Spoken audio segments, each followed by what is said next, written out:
Hi guys, welcome back on the third instalment. So on the buying a car, so we've talked through a few of the things that you want to look for and check for in adverts. I've told you that you should be taking someone, if you can, even if you take someone that doesn't know anything about cars but they do know or don't have any interest in what you're buying, which is good. So now I think we'll go through. You've committed, you've found an advert, the car sounds perfect, it's a private seller, not a garage. We'll go for garages another time. So it's a private seller, you think it sounds good, you've done an MOT check, everything seems to check out, so now you're committing to go. So what you do before you commit to go, you phone them up, and you phone them up and you ask a few questions that you want to know, and I'll just jump straight to that. So the first things you want to ask before you even go there: what condition are the tyres in? The brakes? When was its last service? How far has it got till its next service? How long's the MOT? It will say in the thing it is, but you want to ask them. And the reason you want to ask them is because you want to know how much they know about their own car. Is it their car? Check that it's in their name, in that address. All of these things are a lot more important than you might quite realise. So, and what I do, and it sounds like a really annoying thing to do, but you'll get why. I say, look, be honest.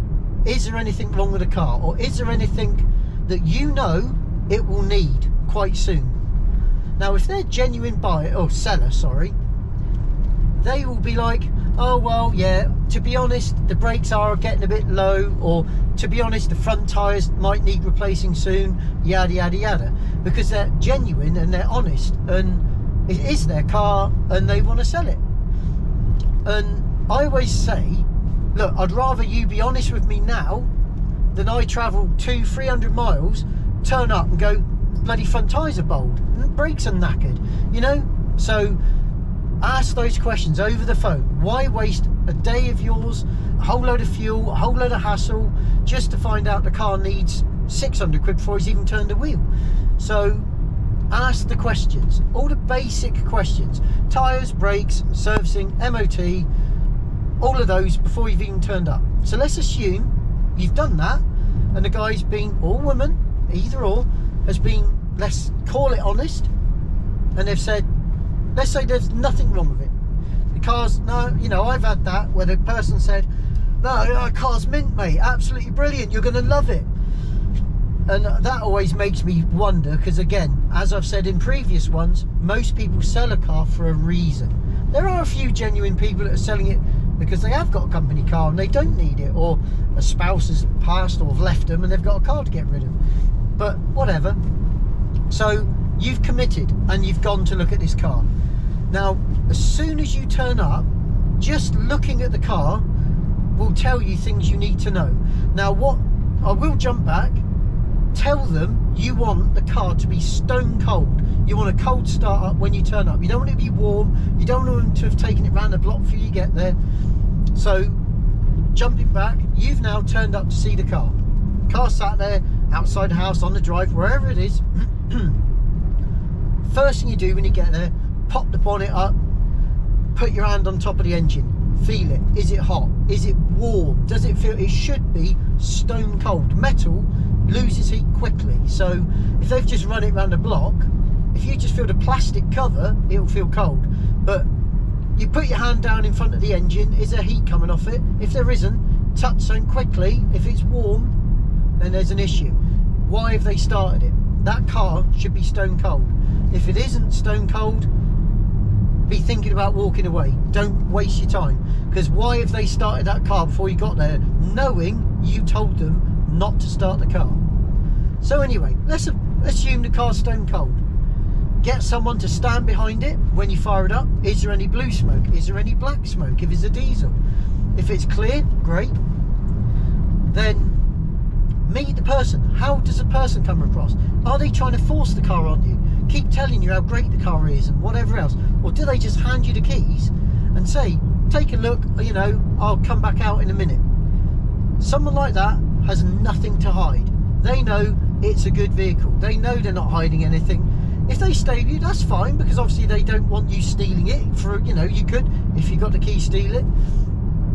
But obviously, if they start pointing stuff out to you, why are they pointing stuff out to you? You know, you've got eyes. You don't need stuff pointing out. And also, what's the general condition of the car? If that person's a genuine seller, most 90% of people will wash and polish the car. Is the car sparkling, or is it looking like it's just been driven through a field? If they can't even be asked to wash the car before you've turned up, that means they probably can't be asked to have it serviced. They can't be asked to do this. They can't be asked to do that. So it's just silly little things that you look past because you like something. But if they can't be asked to do that, they can't be asked to do a lot of other things, especially if they're trying to sell it to you and it's a lot of money. Another thing, check the tyres. The tyres could be good tread. Are they of a good quality? If they're not high-end tyres, if they're all real cheap budgety tyres, is everything else being done on the cheap and on a budget? Now, fair enough, a lot of people put cheap tyres on. It is what it is. Depends what the car is. If the car you're looking at is what I'm sat in now, it's quite an expensive car, then it should have expensive tyres on it. If it's, you know, £1,000 car and you're on a tight budget, and then fair enough.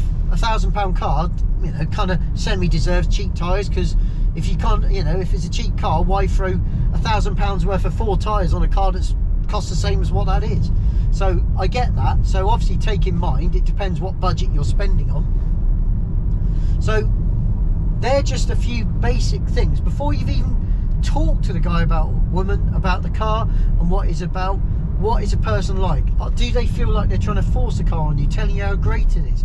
Also, do they seem trustworthy? You can tell a lot by the way people talk to you and the way they hold themselves, and, you know, are they trying to be evasive about certain things? So that's before you've even really gone into it. That's just turning up and the initial look. That's what you should be looking at. So I'll leave it at that. I'll go in depth of what you should actually physically look at in the next one. Okay, so let me know what you think, and if this is helpful for you, like and subscribe, and I'll see you in the next one. Cheers, guys.